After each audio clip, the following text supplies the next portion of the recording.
નમસ્તે, કેમ છો બધા?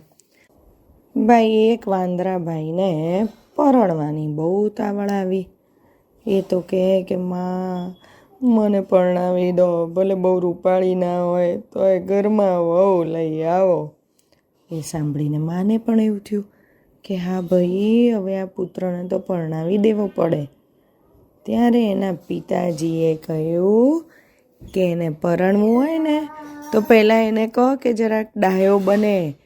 હું તો જ્યાં જઉં ત્યાં મને એની ફરિયાદ જ સંભળાય છે. બકરી, સસલા, બતક બધા કહે છે કે આ બહુ અટકચાળો છે. તો પહેલાં એને ડાયો બનાવો અને પછી પરણવાની વાત કરો. અને પછી વાંદરાભાઈમાં જે બદલાવ આવ્યો કે એ પરણવા માટે એકદમ ડાયા બની ગયા. તો ચાલો આવું ગીત સાંભળીએ. આ ગીત રમીએ છુક છુક ગાડીમાંથી લેવામાં આવ્યું છે અને એના કવિ છે હરીશ પંડ્યા. કહે વાંદરો ભીની આંખમાં મુજને પરણાવો, કહે વાંદરો ભીની આંખમાં મુજને પરણાવો, ભલે રૂપાળી હોય બહુના ઘરમાં વહુ લઈ આવો, ભલે રૂપાળી હોય બહુના ઘરમાં વહુ લઈ આવો. વાત સાંભળી માના હૈયે ચિંતા ઘેરી જાગે, વાત સાંભળી માના હૈયે ચિંતા ઘેરી જાગે. જમવા ટાણે પતિને કહેતી પુત્ર પરણવા માંગે, જમવા ટાણે પતિને કહેતી પુત્ર પરણવા માંગે. પતિ ચીડાય અટક ચાળાને ડાયો ડમરો બનાવો, પતિ ચીડાય અટક ચાળાને ડાયો ડમરો બનાવો. કહે વાંદરો ભીની આંખે માં મુજને પરણાવો. સવાર થાતી કે સંભળાતી એના વિશે ફરિયાદ, સવાર થાતી કે સંભળાતી એના વિશે ફરિયાદ.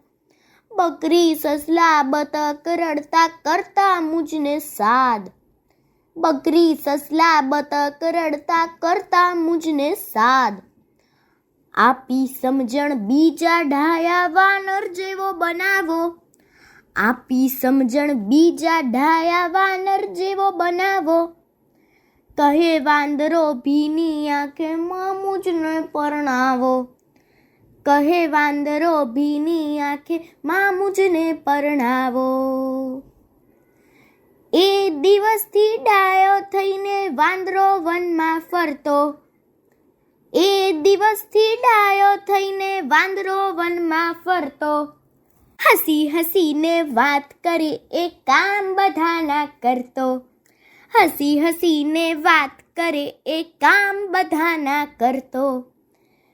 વખાણ સાંભળી પુત્ર રત્નના પિતા કહે પરણાવો, વખાણ સાંભળી પુત્ર રત્નના પિતા કહે પરણાવો. કહે વાંદરો હસતી આંખે માં મુજને પરણાવો, કહે વાંદરો હસતી આંખે માં મુજને પરણાવો. કહે વાંદરો ભીની આંખે માં મુજને પરણાવો, કહે વાંદરો ભીની આંખે માં મુજને પરણાવો.